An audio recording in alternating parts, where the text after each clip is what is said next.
भागवत वेद रूपी वृक्ष का ऐसा पका हुआ फल है जिसमें ना तो गुठली है और ना ही बीज है।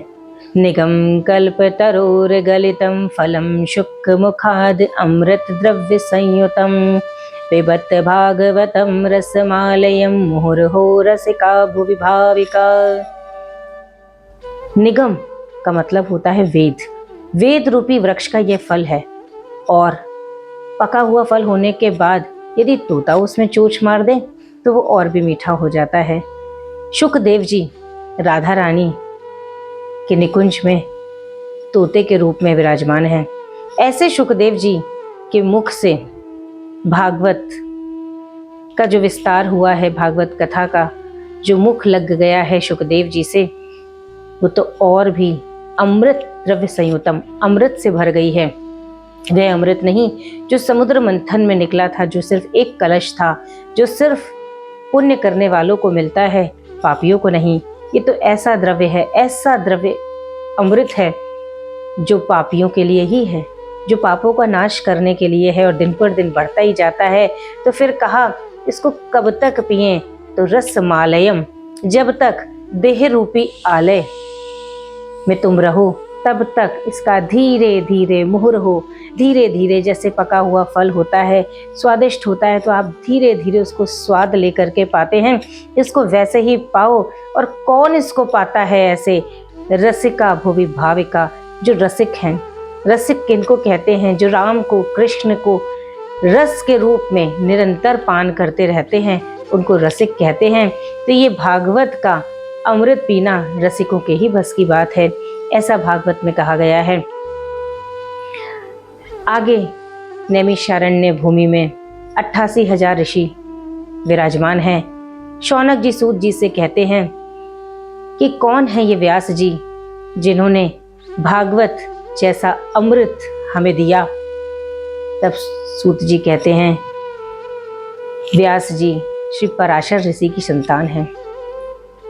जन्म लेते ही वैराग्य ले लिया, सरस्वती नदी के किनारे चले गए, वहां पर भजन किया, वहां पर 17 पुराणों की रचना करी, परंतु संतोष नहीं मिला। पंचम वेद महाभारत की रचना करी, फिर भी संतोष नहीं मिला। प्रभु से प्रार्थना करने लगे, प्रभु मैंने इतने पुराणों की रचना कर दी पर अभी भी मुझे आनंद नहीं हो रहा, क्या करूं? प्रभु तुझसे तो जैसे ही प्रार्थना करो उनका कोई ना कोई भक्त आकर के मार्गदर्शन कर ही देता है। नारद जी आ गए। नारद जी ने कहा तुमने 18 पुराणों में अभी तक प्रभु की लीलाओं का गुणगान नहीं किया है, और जब तक तुम प्रभु की लीलाओं का गुणगान नहीं करोगे तब तक तुम्हें आनंद नहीं होगा। व्यास ऋषि ने कहा कि बताइए, कोई मार्गदर्शन करिए। तब नारद जी ने व्यास जी को चतुर्श्लोकी भागवत प्रदान करी। जब सृष्टि का प्रारंभ होता है तो प्रभु ब्रह्मा जी को चतुर्श्लोकी भागवत देते हैं। वही ब्रह्मा जी अपने पुत्र नारद जी को दिए थे और अब नारद जी ने व्यास जी को दी। चतुर्श्लोकी भागवत से व्यास जी ने 18,000 श्लोकों का निर्माण किया। जब भागवत बन के तैयार हो गई तो इस रस को किसको सबसे पहले पिलाया जाए? तो कहते हैं भागवत कौओं के लिए भी होती है, हंसों के लिए भी होती है और परम हंस के लिए भी होती है। कौए अगर सुनेंगे तो वो हंस बन जाएंगे, हंस सुनेंगे तो परम हंस हो जाएंगे, परंतु ऐसा कोई परम हंस हो, व्यास जी कहते हैं, जो इस भागवत रस का सबसे पहले पान करे। तो कौन ऐसा परम हंस है? तब व्यास जी ने कहा वो मेरा पुत्र जो 12 वर्ष तक माँ के गर्भ में रहा और गर्भ से बाहर आते ही तेजी से परम वीतराग हो गया और आज तक वापस लौट करके एक नज़र भी नहीं देखा। 2 शिष्यों को भागवत के 2 श्लोक याद करा दिए। वो गाते गाते घूम रहे हैं। गाते गाते एक दिन गए जहाँ शुकदेव जी निराकार ब्रह्म का ध्यान लगा करके बैठे हुए हैं। जैसे ही श्लोक कान में पड़ा, बस क्या था, बाहर निकल करके आए। पूछा ये बताओ ये किसने लिखे हैं, मुझे ले चलो उनके पास, मैं और श्लोकों को सुनना चाहता हूँ। जब गए शुकदेव जी अपने पिता व्यास जी के पास पहुँचे। व्यास देव जी ने उनको 18,000 श्लोकों को प्रदान किया। शुकदेव जी ने वो 18,000 श्लोक कंठस्थ किए और मनस्थ किए।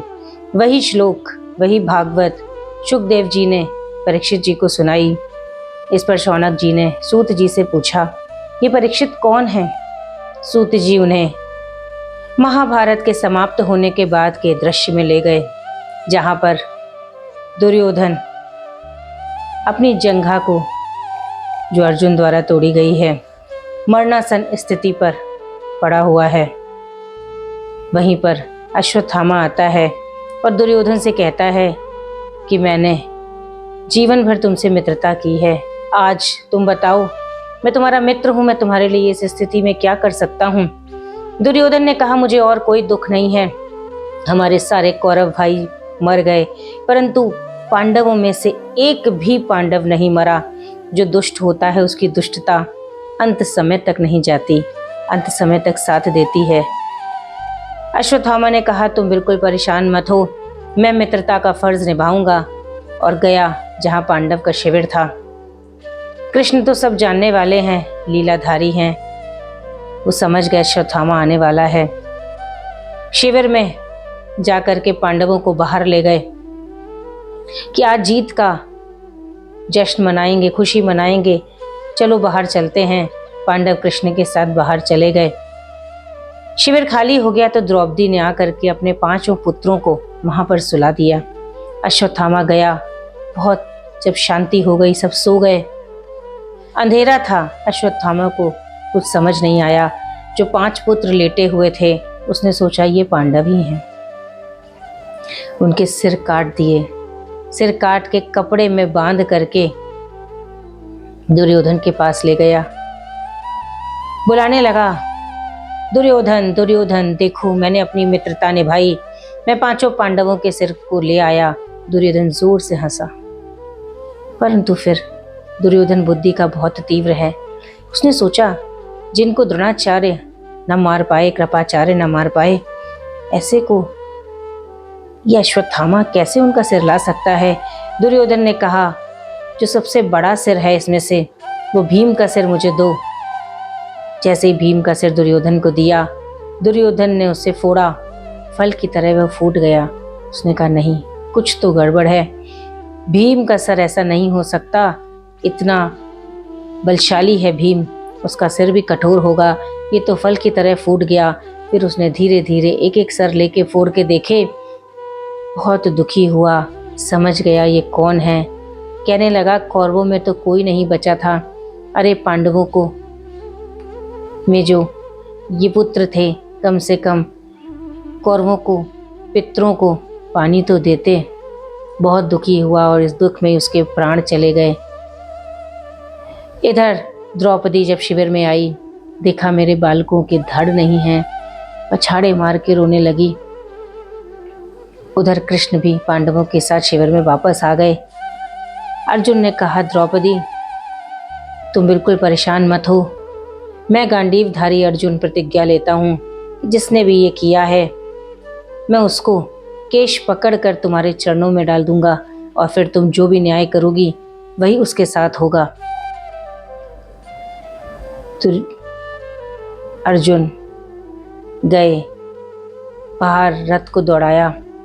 रास्ते में किसी ने बताया, ये कार्य आपके गुरुपुत्र अश्वत्थामा का है। रथ को पीछे दौड़ाया, अश्वत्थामा भागता गया, केश पकड़ के अर्जुन वापस लाए। उसने ब्रह्मास्त्र चला दिया। अर्जुन ने कृष्ण की शरण ली, प्रभु इसने तो ब्रह्मास्त्र चला दिया, क्या करूं। कृष्ण ने कहा, इसने ब्रह्मास्त्र चलाया है तो तुम भी ब्रह्मास्त्र चला दो। दोनों के ब्रह्मास्त्र चल गए, निष्फल हो गए। घसीटता हुआ अश्वत्थामा को अर्जुन द्रौपदी के चरणों में लाया, गिरा दिया।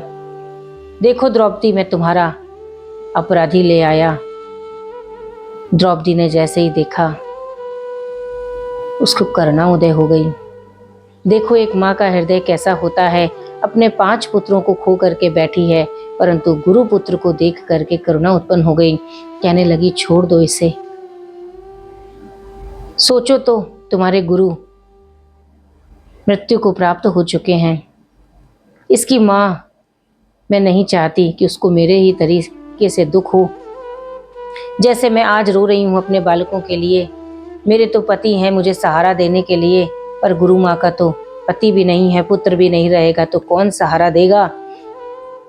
भीम ने कहा, अगर तुम इसको नहीं मारोगे अर्जुन तो मैं मार दूंगा। युधिष्ठिर ने कहा, जो द्रौपदी कह रही है वैसा ही करो। अर्जुन ने फिर कहा कि 5 पाप क्षमा योग्य नहीं होते हैं।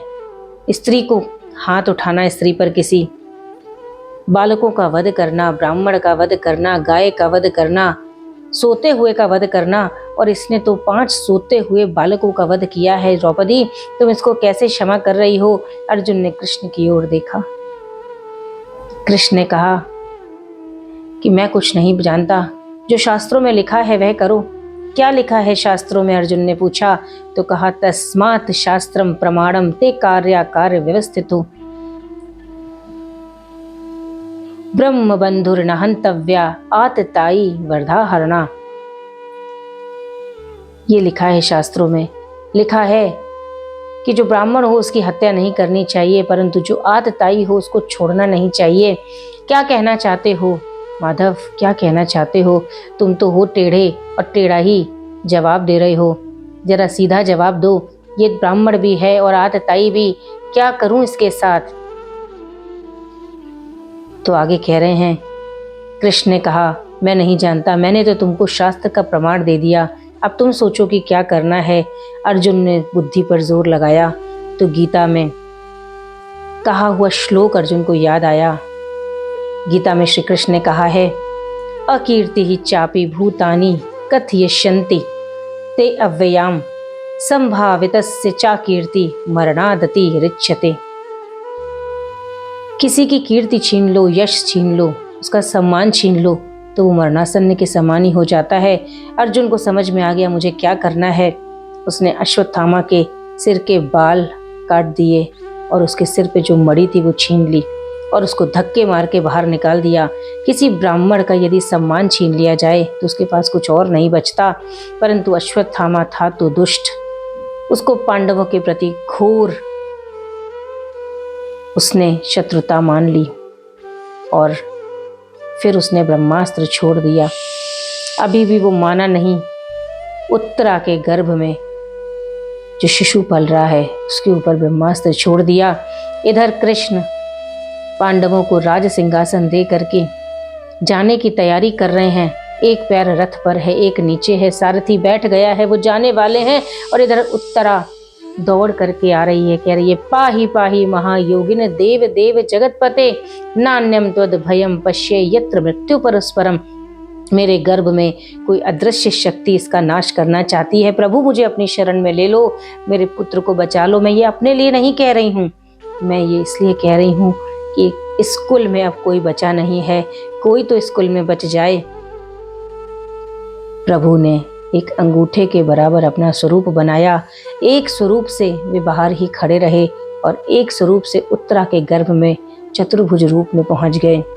गदा घुमाया, शिशु को देखा। शिशु देख करके चतुर्भुज रूप में प्रभु को पा करके कहते हैं, देवकी के गर्भ में, कौशल्या के गर्भ में राम आए, कृष्ण आए, परंतु इससे भी ज्यादा भाग्यशाली उत्तरा है जिसके गर्भ में भक्त और भगवान दोनों एक साथ विराजमान हैं। इसीलिए प्रभु को ही उत्तरायण कहा जाता है, क्योंकि उत्तरा के गर्भ में उन्होंने अयन किया। प्रभु का एक नाम उत्तरायण है। प्रभु दूसरे रूप से बाहर खड़े रहे। पांडवों को कुछ समझ में नहीं आया। उत्तरा के सर पे हाथ रखा दूसरे स्वरूप से और कहा, अब कैसा लग रहा है पुत्री? उत्तरा ने कहा, अब अच्छा लग रहा है। कोई पांडव समझ नहीं पाए, परंतु कुंती समझ गई। कुंती समझ गई और हाथ जोड़ के प्रभु के चरणों पे गिर पड़ी। बोली, प्रभु आज मैं तुमसे कुछ कहना चाहती हूँ। प्रभु ने कहा, कहो, क्या कहना चाहती हो? आगे कुंती 21 श्लोकों में प्रभु की स्तुति करती। कृष्णाय वासुदेवाय देवकी नंदनाय च नंद गोप कुमाराय गोविंदाय नमो नमः। नमः पंकजनाभाय नमः पंकजमालिने नमः पंकजनेत्राय नमस्ते पंकजांघ्रयो। कुंती ने प्रभु की स्तुति करी। प्रभु से कहा कि आप जीव के अंदर भी हैं, बाहर भी हैं। इस सृष्टि में जो कुछ भी दिख रहा है, जो कुछ भी भास रहा है, वो सब आप ही हैं। प्रभु ने कहा, कुंती बुआ, मुझे अपना भतीजा ही रहने दो, मुझे क्यों भगवान बना रही हो? मैं भगवान नहीं हूँ। कुंती ने कहा, ऐसा मत कहिए, आप सृष्टि से परे हैं। देवकी मैया की कोख से आपने जन्म लिया। मैं सोचती थी कि वे बड़ी भाग्यशाली हैं, पर अब तो मुझे लगता है कि मैं उनसे भी ज़्यादा भाग्यशाली हूँ। भगवान ने कहा, कैसे? बोली, आपने उनके 6 बेटे मर गए पर आप उनने उनकी रक्षा नहीं करी, परंतु देखिए यहाँ पर मेरे 5 पांडवों की रक्षा आप कैसे कर रहे हैं। कभी वो लाक्षागृह गए तो भी आपने रक्षा करी, वनवास में भी रक्षा करी, कौरवों ने नित्य नई योजनाएं बनाई तो भी आपने पांडवों को बचाया। मेरी पुत्र वधू को भरी सभा में आपने साड़ी के रूप से आकर के बचाया। आपने मुझ पे इतनी कृपा करी, मुझे तो लगता है मैं सबसे ज़्यादा सौभाग्यशाली हूँ। तो प्रभु ने कहा, यदि बुआ आप मुझे अपना भतीजा नहीं भगवान मान नहीं रही हैं तो आप मांग लीजिए मुझसे, आपको जो मांगना है। कुंती ने कहा, ज़रूर मांगूंगी। देना है तो मुझे ये दीजिए, मुझे विपत्ति दीजिए। विपदा संतु न शाश्वत तत्र तत्र जगद गुरु भवतो दर्शनम यत्स्या दयुनर्भव दर्शनम। मैं चाहती हूँ कि आप मुझे पग पग पर विपत्ति दीजिए, दुख दीजिए, मेरे सारे सुख हर लीजिए। आप देखिए, मैंने जीवन में कभी भी सुख नहीं देखा। मेरे पिता पांडु, वो शादी के बाद ही उनका देहांत हो गया। इसके बाद मेरे पुत्रों ने जीवन भर कष्ट भोगा, लेकिन ठीक था क्योंकि आप तो साथ थे। आज जब मेरे पुत्रों को सिंहासन दे करके सुख का समय आया है तो आप जा रहे हैं। मुझे ऐसा नहीं चाहिए, ऐसा सुख नहीं चाहिए जिसमें आप चले जाएं। आपके दर्शन होते रहें और दुख हो तो कोई बड़ी बात नहीं। भगवान ने कहा, आज तक मैंने जिसने जो भी मांगा मैंने दिया है, पर बुआ आप जो ये मांग रही हैं मैं नहीं दे सकता, क्योंकि मैं दुख नहीं दे सकता। मेरी डिक्शनरी में तो दुख है ही नहीं। देखिए, लोग कहते हैं कि मुझे इतना दुख मिल रहा है, प्रभु क्यों मुझसे तुम बदला ले रहे हो, क्यों मुझे इतना दुख दे रहे हो। और देखिए प्रभु कुंती से क्या कह रहे हैं, मैं तो जानता ही नहीं दुख कैसे भक्तों को दिया जाता है, कैसे लोगों को दुख दिया जाता है। मैं तो सिर्फ सुख ही देता हूँ, इसलिए मैं आपकी कामना को पूरी नहीं कर सकता। कुंती ने कहा, तो ठीक है, फिर आप एक काम करिए, कुछ दिन और रुक जाइए, कुछ दिन हमें और सुख दीजिए। कुंती बुआ के कहने पे प्रभु एक दिन को शास्त्रों में वर्णन आता है और रुक गए, क्योंकि प्रभु जानते हैं कि उधर मेरा एक और भक्त भीष्म पितामह, मेरे दादा, मेरा इंतज़ार कर रहे हैं और जब तक मैं जाऊंगा नहीं उनके प्राण निकलेंगे नहीं। युधिष्ठिर के हृदय में भी मोह आया और 5 पांडवों को द्रौपदी को लेकर के सब वहां पहुंचे जहां पर भीष्म पितामह शैया पर विराजमान हैं। भीष्म पितामह ने मोक्ष धर्म, दान धर्म, राज धर्म, स्त्री धर्म की शिक्षा 5 पांडवों को दी। तत्पश्चात धीरे से अर्जुन से पूछा कि ये बताओ अर्जुन, वो कृष्ण कहाँ है, वो छलिया कहाँ है। जैसे ही कृष्ण का नाम आया तो कृष्ण सिरहाने खड़े हो गए थे। कहा, दादाजी मैं तो यहीं हूँ, आपने मुझे याद किया, मैं आपके सामने आ गया। पितामह ने अर्जुन से पूछा, ये कौन है तुम्हारे? अर्जुन ने कहा, ये मेरे मामा के बेटे हैं। भीष्म पितामह हंस दिए, बोले, कभी तुम इनको मामा के बेटे बनाते हो, कभी सारथी बनाते हो, कभी दूत बनाते हो, कभी तुम इनसे अपना रथ चलवाते हो, क्या क्या बनाओगे, परंतु यम मन से मातुलेयम प्रियम मित्रम सुहृत्मम अकरो सचिवम दूतम सुहादत सारथिम। परंतु तुम नहीं जानते कि ये ना तो तुम्हारे मित्र हैं, न सारथी हैं, न सचिव हैं, ये तो बने हुए हैं। ये हैं अथ विश्वेश विश्वात्मन विश्वमूर्ते सुकेशु में स्नेहयामास मिमम छिंदी ढडम पांडुको वृष्णशु। ये तो बस प्रेम के बंधे हुए हैं, प्रेम में बंध के भक्तों के लिए कुछ भी बन जाते हैं। प्रभु भक्तों के लिए अपना मान चाहे टल जाए पर भक्त का मान नहीं टलने देते और प्रभु के प्रेम, भक्तों के प्रेम में पता नहीं प्रभु क्या बन जाते हैं। भीष्म पितामह अब कह रहे हैं, पांडवों तुम लोग बिल्कुल शांत रहना, अब जरा मुझे इनसे कुछ बात करनी है। श्री कृष्ण ने कहा, हाँ दादा बताओ। भीष्म पितामह ने कहा, तुम बहुत बलशाली हो। प्रभु ने कहा, कैसे? मैंने तो कुछ किया ही नहीं, जो भी कुछ किया वो सब पांडवों ने किया। उन्होंने कहा, मैं जानता हूँ, जब तुमने अर्जुन से कहा कि देखो कुरुक्षेत्र को बीचों बीच जा करके कौन सामने खड़ा है, तो अर्जुन ने कहा, मेरे मामा हैं, मेरे दादा हैं, मेरे संबंधी हैं, एक एक जैसे जैसे नाम लिए, और आपने अपनी दृष्टि हम सब पे डाली। हम लोगों के प्राण तो तभी आपने हर लिए थे, परंतु अर्जुन का मान बना रहे, अर्जुन को बलशाली दिखाने के लिए आपने ये महाभारत का युद्ध किया, नहीं तो हमारे प्राण तो पहले ही हर लिए थे। फिर पितामह ने कहा, आप बहुत बड़े नीतिज्ञ हैं। कृष्ण ने कहा, कैसे दादाजी बताइए तो। भीष्म पितामह ने कहा, मैंने जब ये प्रण लिया और दुर्योधन से कहा कि कल मैं 5 पांडवों में से एक पांडव को मार दूंगा, आपकी कूटनीति वहीं से शुरू हो गई। आप पांडवों के शिविर में गए, रात को जा करके द्रौपदी को जगाया और द्रौपदी से कहा, चलो मेरे साथ और मुझे भी सखी रूप में ले चलो, मुझे भी नारी रूप में ले चलो, क्योंकि इतनी रात्रि में यदि एक स्त्री के साथ पुरुष जाएगा तो ये ठीक नहीं है, मुझे भी नारी रूप दे दो। और आप द्रौपदी के साथ नारी रूप में मेरे शिविर के बाहर आए, धीरे से द्रौपदी को अंदर भेजा। मैं ध्यान में था, ध्यान से जैसे ही उठा, द्रौपदी ने मेरे चरण स्पर्श किए और मैंने सोचा ये एक सुहागन स्त्री है, और मैंने उसको आशीर्वाद दिया, सौभाग्यवती भव। जैसे ही सौभाग्यवती भव कहा, द्रौपदी ने अपना घूंघट हटाया और कहा, पितामह आपने जो आज मुझे आशीर्वाद दिया है, कल वह सच होगा, या जो आपने दुर्योधन से संकल्प किया है वह सच होगा। अगर कल मेरे 5 पति में से एक पति भी मरता है तो आपका आशीर्वाद सफल नहीं होगा। भीष्म पितामह के तो काटो तो खून नहीं। पितामह ने कहा, ठीक है मेरा आशीर्वाद ही सफल होगा, पर ये तो बताओ तुम्हें यहाँ लेके कौन आया? द्रौपदी मुस्कुराई, कहा, वो दाहिने ओर शिविर के बाहर खड़े हुए हैं, आप उनसे मिल लीजिए।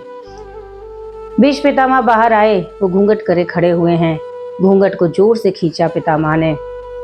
कृष्ण के बगल में चप्पलें दबी हुई थी द्रौपदी की, वो नीचे गिर गई। भीष्म पितामह ने हाथ जोड़ के कहा, प्रभु ऐसे आपके भक्तों का कौन क्या बिगाड़ सकता है, जिनके प्रेम में उनके चप्पल तक आप बाहों के बगल में दबाए हुए हैं, ऐसे भक्तों का मैं तो क्या, कोई कुछ भी नहीं बिगाड़ सकता। परंतु आज आपने मेरी प्रतिज्ञा तोड़वाई है, कल युद्ध के मैदान में मैं अगर आपकी प्रतिज्ञा न तोड़वा दूं तो मेरा नाम भीष्म पितामह नहीं है। कृष्ण हंसने लगे, कहने लगे, चलो आज का तो मैटर सॉल्व हो गया है, कल की कल देखेंगे। कल जब कुरुक्षेत्र के मैदान में आप आए तो मैंने अर्जुन के ऊपर बाण छोड़ने शुरू कर दिए। आपको अर्जुन पर दया आ गई और आप जोर से रथ से कूदे। आपने रथ का पहिया निकाला और उसको चक्र बना कर मेरी ओर फेंक दिया। मैं तो बस यही चाहता था कि आपने जो प्रतिज्ञा ली है कि मैं युद्ध में हथियार नहीं उठाऊंगा, आप वो उठा लें, और मेरी प्रतिज्ञा पूरी हो गई। ऐसे प्रभु से चर्चा करते हुए, उनको अपनी आंखों के सामने देखते हुए भीष्म पितामह ने कहा, तुम यहीं चतुर्भुज रूप में खड़े रहो मेरे सामने, जब तक मेरे प्राण न निकले। प्रभु का तो मुंह उतर गया। भीष्म पितामह ने कहा, तुम चतुर्भुज रूप में और मुस्कुराते हुए खड़े रहो, ये मुंह मत उतारो। प्रभु ने कहा, पितामह आपको तो इच्छा मृत्यु का वरदान प्राप्त है, आपने मेरी बहुत अच्छी ड्यूटी लगा दी। आप जब तक जाएंगे नहीं मैं कब तक खड़ा रहूंगा। आपको इच्छा मृत्यु से पता नहीं आप अपने शरीर का त्याग कब करेंगे। भीष्म पितामह ने कहा, आप चिंता न करें प्रभु, बस ऐसे ही मुस्कुराते हुए खड़े रहें और मैं आपकी 11 श्लोकों में स्तुति करके अपने प्राणों को त्याग दूंगा। सदैव देवो भगवान प्रतीक्षतां कलेवरं यावदिदं हिनोम्यहं प्रसन्नहासारूढलोचनो तत् सन्मुखाम्बुजो ध्यानपथ चतुर्भुजा। ऐसे चतुर्भुज रूप का ध्यान करके भीष्म पितामह ने देह का त्याग किया। चारों ओर दुंदुभियां बजने लगी, फूल बरसने लगे। भीष्म पितामह ने शरीर का त्याग किया। उधर पांडवों ने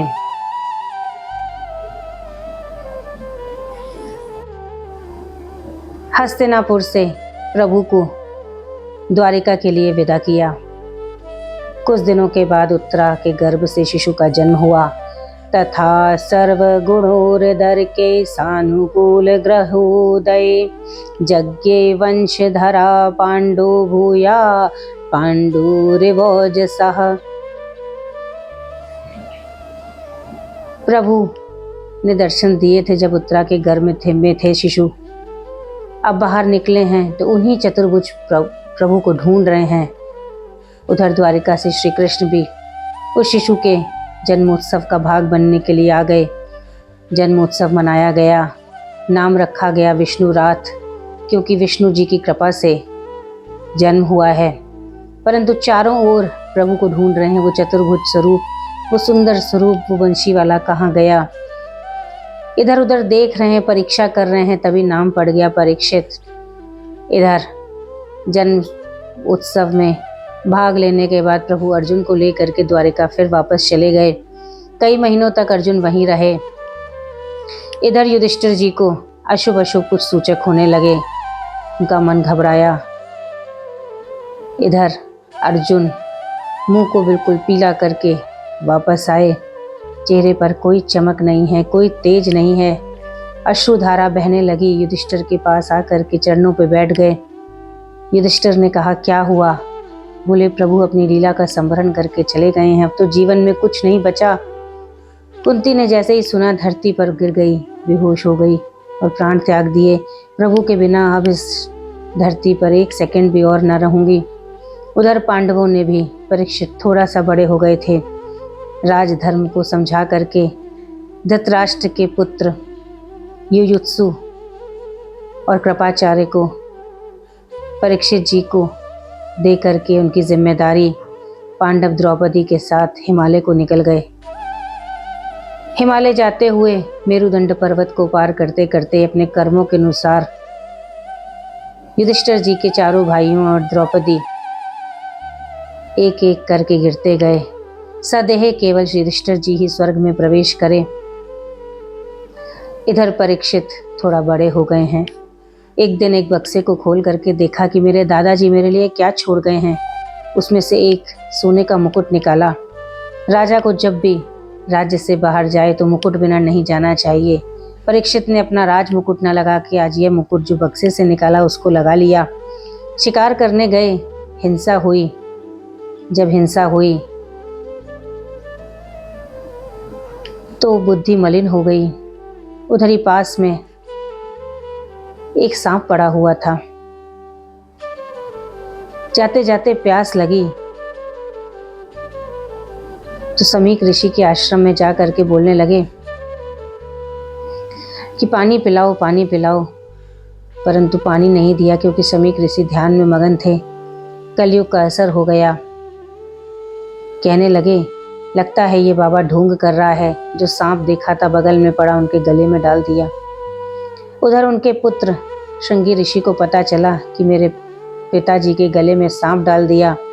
श्राप दे दिया कि जिस सर्प को तुमने मेरे पिताजी के गले में डाला उसका ही वंश, सर्प वंश का तक्षक ही तुम्हें 7वें दिन डस लेगा। उधर आगे बढ़े तो एक बैल देखी, वृषभ और एक गाय। गाय रो रही थी और बैल के 3 पैर टूटे हुए थे।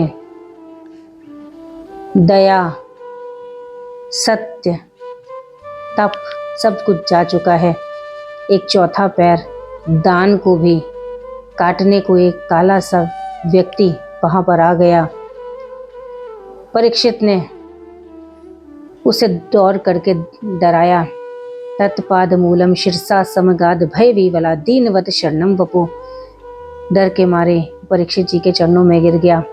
बोला, मैं कलयुग हूँ, ये गाय ये धरती है और ये बैल धर्म है। इसके 3 पैर कट चुके हैं, केवल चौथा दान बचा है। कलयुग में अब दान भी कोई नहीं करेगा। तो धर्म का चौथा पैर भी नहीं रहेगा। उसने कहा कि तुम्हारे अंदर क्या गुण है, क्या दोष है? परीक्षित जी ने पूछा। कलयुग ने कहा, मेरे अंदर कोई गुण नहीं है, सब दोष ही दोष हैं। यत् फलम नास्ति तपसा न योगेन समाधिना तत्फलम लभते सम्यक कलौ केशव कीर्तनम। केवल एक छोटा सा गुण है कि ना तो यहाँ पे कोई समाधि लगा पाएगा, ना तपस्या होगी, ना शौच होगा, ना सत्य रहेगा, परंतु केशव का कीर्तन ही सब कुछ होगा। आप मुझे क्षमा करें, जब जब धरती पर धर्म का नाश हुआ है तो धरती गौ बन के प्रभु के पास गई है। गौ बन के ही क्यों गई? क्योंकि गाय प्रभु को सबसे ज़्यादा प्रिय है। कृष्ण की सेवा करो तो बहुत अच्छा, परंतु गाय की सेवा पहले करो। आज तो लोग कहते हैं गाय बूढ़ी हो जाए, दूध दे ना दे तो क्या करें, घर से बाहर निकाल दें। कोई आपसे पूछे कि आप बूढ़े हो जाएं और किसी काम के ना रहें तो क्या घर से बाहर निकाल देंगे? कलयुग ने कहा, आप जो कहेंगे मैं वही करूँगा, मुझे स्थान दे दीजिए, मैं कहाँ रहूँ? तो कहा, ग्यूतम पानम स्त्रिया सूना यत्रा धर्म चतुर्विधा।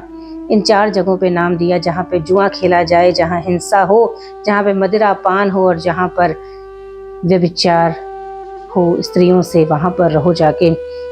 कलयुग ने कहा, मुझे एक स्थान बस और दे दो। कहा, सोने में स्थान दे दो। और जो सोने का मुकुट परीक्षित जी ने लगाया हुआ था उसमें भी कलयुग प्रवेश कर गया। और उस कलयुग का ही असर था कि शमीक ऋषि के गले में सांप डाल दिया। वापस चले गए परीक्षित। जाकर के जैसे ही बैठे, उधर शमीक ऋषि को पता चला कि मेरे पुत्र ने परीक्षित जैसे राजा को श्राप दे दिया है। बहुत डांट लगाई। कहा, तुमने ऐसे राजा को जो धर्म से राज्य को चला रहा क्यों श्राप दिया? उन्होंने 2 शिष्यों को भेजा कि मैं श्राप का फल तो नहीं हटा सकता, परंतु ऐसा करता हूँ, उनको सूचित करवा देता हूँ तो वो अपने कल्याण का मार्ग देख लेंगे। शमीक ऋषि के 2 शिष्य गए परीक्षित जी के पास। बोले, आज से 7वें दिन तक्षक आपको डस लेगा, आप अपने कल्याण का मार्ग देख लें। परीक्षित जी बहुत खुश हुए। कहा कि कम से कम 7 दिन तो है मेरे पास। सब राजपाट त्याग दिया, आसक्ति त्याग दी और चले गए गंगा के तट पर। सब छोड़ करके वहाँ पर जा करके परीक्षित जी बैठ गए। पहले एक बार जब वज्र का आक्रमण हुआ था तो प्रभु ने अंगुष्ठ रूप में उनको बचाया था। आज वाणी वज्र का आक्रमण हुआ है तो बाल रूप शुकदेव साक्षात भगवान के रूप में आकर के परीक्षित के लिए प्रस्तुत हो गए। बाल रूप शुकदेव जी आए नंग धड़ंग, ताल बजावत बार बहुले रज डारत अंग। शुकदेव जी आ गए हैं परीक्षित को पार लगाने। परीक्षित ने कहा, ये बताइए ऋषिवर कि एक मरते हुए को अपना कल्याण कैसे करना चाहिए? जिसकी मृत्यु निकट हो उसको अपने कल्याण के लिए क्या करना चाहिए? प्रभु किसको मिलते हैं? क्या प्रभु उसको मिलते हैं जो बहुत पढ़ा लिखा है? तो शुकदेव जी ने कहा, तो फिर गज को कैसे मिले? वो तो अक्षर ज्ञान भी नहीं था उसको। क्या जो सुंदर है उसको मिलता है? तो प्रभु ने कहा, शुकदेव जी ने कहा, तो कुब्जा को कैसे प्रभु मिल गए? तो क्या जो धनवान होता है उसको मिलते हैं? तो शुकदेव जी ने कहा, तो सुदामा को कैसे प्रभु मिले? तो किसको मिलते हैं? जो बहुत बलशाली होता है। तो फिर उग्रसेन को कैसे मिले जो जेल में बंद थे? प्रभु किसी भी क्षमता से नहीं मिलते, बल से नहीं मिलते, प्रभु तो भक्ति से मिलते हैं। जो उनके नामों का कीर्तन करता है, उनकी भक्ति करता है, उसी को प्रभु मिलते हैं। कहा कि ऊंची जाति वाले को मिलते हैं, नहीं तो विदुर को कैसे मिले? जैसे ही विदुर का नाम आया तो परीक्षित जी ने कहा, कृपया मुझे बताइए कि विदुर जी के घर में प्रभु कैसे गए, कैसे दुर्योधन की मेवा छोड़ी और विदुर घर साग खायो। आज के लिए बस इतना ही। आगे एपिसोड 3 में साप्ताहिक ज्ञान यज्ञ के डे 2 की कथा को सुनेंगे। श्री हरिवंश। राधे राधे।